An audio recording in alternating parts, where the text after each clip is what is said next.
staying with us. It's still Your View on TVC. We have the founder of Honeydrops Foundation, Dr. Oyinkansola Jinadu, and she will be talking to us about teenage dating violence. I'm sure you probably have never heard what teenage dating violence is all about, but it's a thing, apparently, and Oyinkansola is going to be taking us through what it's about. Dr. Jinadu, thank you for coming on the show with us. Thank you for having me. So my first question is, why would you set up a foundation to talk about teenage dating violence? That's pretty niche. Yeah, that's very, very niche, because we didn't start off being that niche. About almost 9 years ago, I got into the domestic violence space accidentally. I live in the U.S., and a lot of Africans, especially Nigerians in the diaspora, at the time, it was about 2015, 14, there was a lot of high incidence of domestic abuse that led to death. So we were having people killed in our community, several different things, and nobody was saying anything about it. And I started asking questions about, well, I mean, what's going on?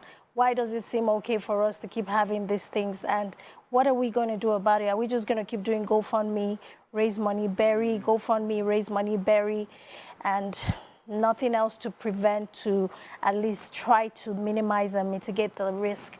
So, and at that time, I was also a teacher with Dallas ISD, and I had kids who also had behavioral issues. So I sort of started connecting the dots, and that led me to start advocacy.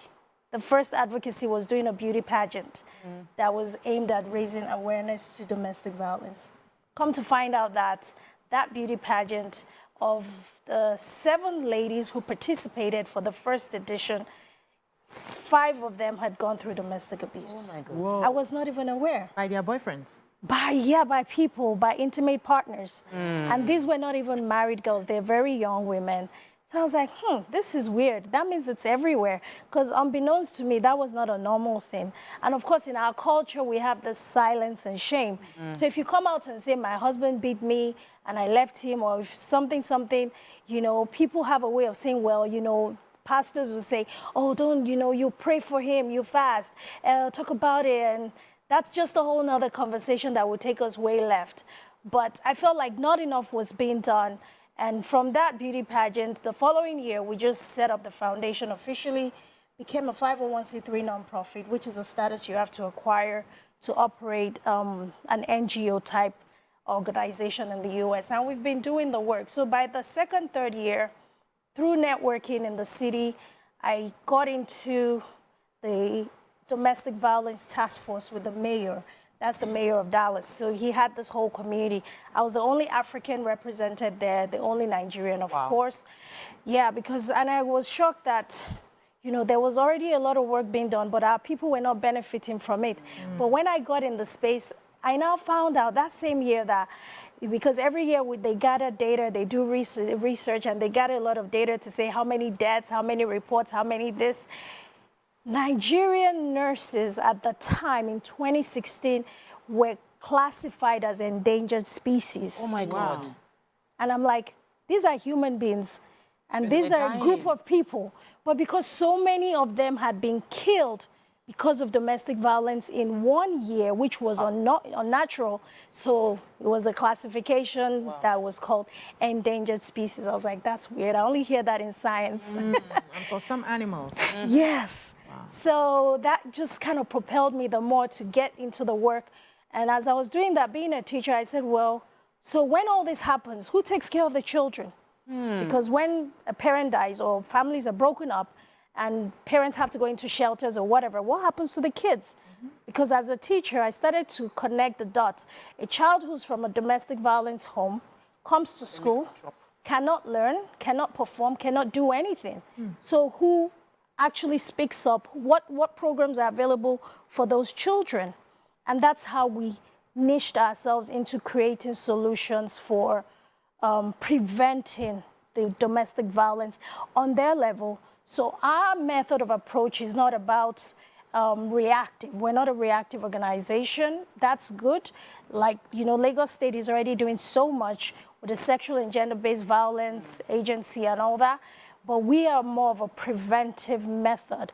whereby we want to educate the kids, raise their awareness, elevate their mindsets, and shift it for them to be empowered to know how to identify red flags, first of all, and also cultivate positive relationships, build confidence in themselves, be very healthy in their ecosystem, and, you know, so they can be better, productive citizens of society. How do you get, in your advocacy, how do you get, or you do just advocacy, or how do you get subscribers? How do you know a child to help, who to reach out to?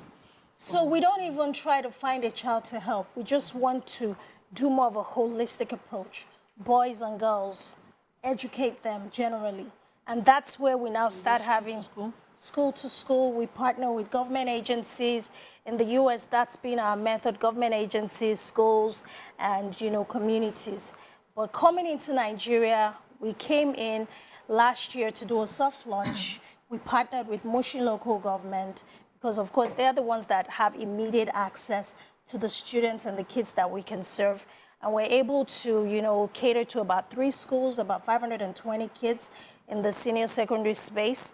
And we did our very first teen conference. We did that, the awareness. And after that, we just said, okay, now we've tested the waters. We see that, first of all, there's a need here, and there's a niche for us to plug into to add value to what is already being done. So I said, okay, we're going to officially come back home, register, get ourselves set up properly so that we can launch.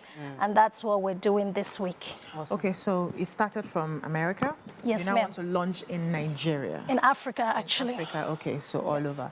Now, I would like to know some specific support that you give to, you know, participants or clients or teenagers who are you've identified as people who have suffered domestic violence. Do you have like a shelter that you put them, aside from the general advocacy that you do? Is there something else you do for individuals involved in it? Oh, that's good. So we don't have a shelter. We're not, like I said, we're not a reactive organization. However, because of our position, we partner with other agencies that offer these resources. So for example, when we had the first teen dating violence conference yesterday, in the full scale of how we do it, we involve students.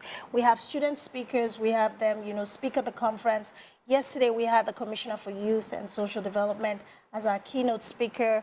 We had a lot of notable agencies, DSS, NDLEA, come attend with us to help us further add value and educate the kids.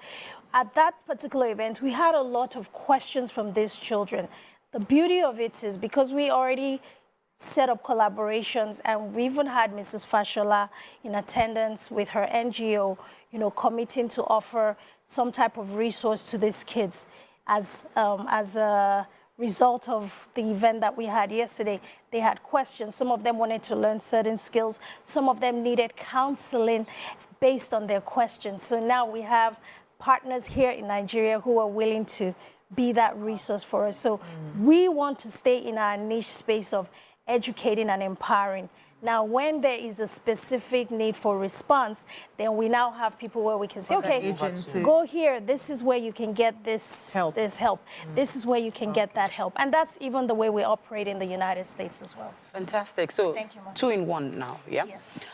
First of all, like you mentioned, teen dating violence is like a thing. It is. Right? And for me, that's new information. But I'd like to find out, what would you say fuels this, right? That's one. Both from the side of the abuser and the one who's been abused, right? Then the second thing would have to be, beyond collaborating with governmental agencies and educating the children themselves, there's a need to also educate parents. So are you going to be collaborating with parents, with families as well, so that we can begin to tackle this issue from the family? Exactly. It's the same thing, right, that I got yesterday. The representative from the Sexual and Gender-Based Violence Agency said the same. She was like, I love your program. It's amazing. But what are you going to do for the parents? I said, I know. However, our niche is the teenagers. But we also want to be able to ensure that what we're teaching these kids does not fall flat. So we have to incorporate the parents in some type of way. So what we have done in the past is have what we call a teen expo in the United States, where parents actually are the ones that come in. The teenagers have, you know, their own section of what they do, the workshops and things, but the parents are involved in that particular teen expo where they get information, resources, and things like that. The reason we cannot commingle our teen program with the parents is because teens will shy away.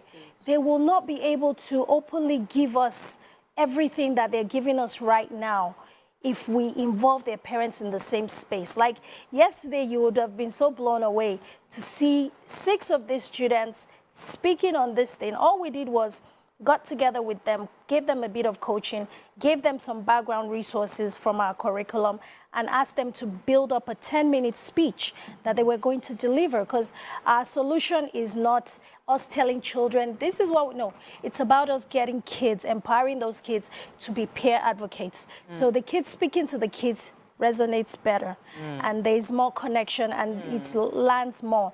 So that's how, and kids, I was like, wow, I could not even believe how far they took it. And it was very impressive and very encouraging. But with the parents, we definitely would love to create programs for them. But also we have, of course, as an agency, we identified that. But one of the things that we've also done was create a program for men. Because in the domestic violence space, and I know this is a very, very controversial thing, we advocate heavily for men when it comes to the issue of domestic abuse. Why? Because men are automatically villainized when it comes to domestic. When you hear domestic violence, you automatically think the villain is the man beating the woman and the victim is the woman receiving. But it happens both ways. So we are not a gender-based organization ever. In any program, we're never gender-based. We address the human issue. So our program for men allows us to celebrate men, give men something that they can truly believe that, you know, someone is actually speaking for them. So we have our Men Against Abuse fashion show, which is tonight. Ah, awesome. So that's an amazing thing where we use fashion to pull the entire community in. But then the message behind it is a fashion show for men by men, men-led, male designers, MC, everything men. But it's really to highlight, celebrate men positively when it comes to the issue of domestic violence, and then encourage them to speak up, to find a safe space. As well. Because most men, They don't share. they will take you to the grave. Yeah. And there's a high suicide rate because of this issue amongst our men, which people don't know. So we really want to curate that space for men, and so we do unconventional methods to advocate and raise awareness. I love. Thank you so much for sharing your passion with us. I'm sure that somebody watching right now is more enlightened about teenage dating violence. I actually know someone that was in a violent relationship as a teenager. We were all teenagers together, and I knew that she was being beaten. I didn't understand why she was still in that relationship, but maybe if she had there were advocacy at the time to February help out. is, and the reason we made it a point to launch in February is because February in the United States, it's Teen Dating Violence Awareness Month. Can you imagine? It is the whole month of February. So can you tell us more about the event you're doing today? Oh, today's event is our Men Against Abuse fashion show. Okay. I actually have, you know, the face of that brand here with us, Pro 7, and he's actually going to be guiding other designers, male designers, who want to showcase their fashion to help us educate the audience about not just Honeydrops Foundation, not just teen dating violence, but really highlighting the positive role that men can play when given the chance to stand up for this issue. And of course, encourage men who are victims currently suffering, dying in silence. Speak up. There's help.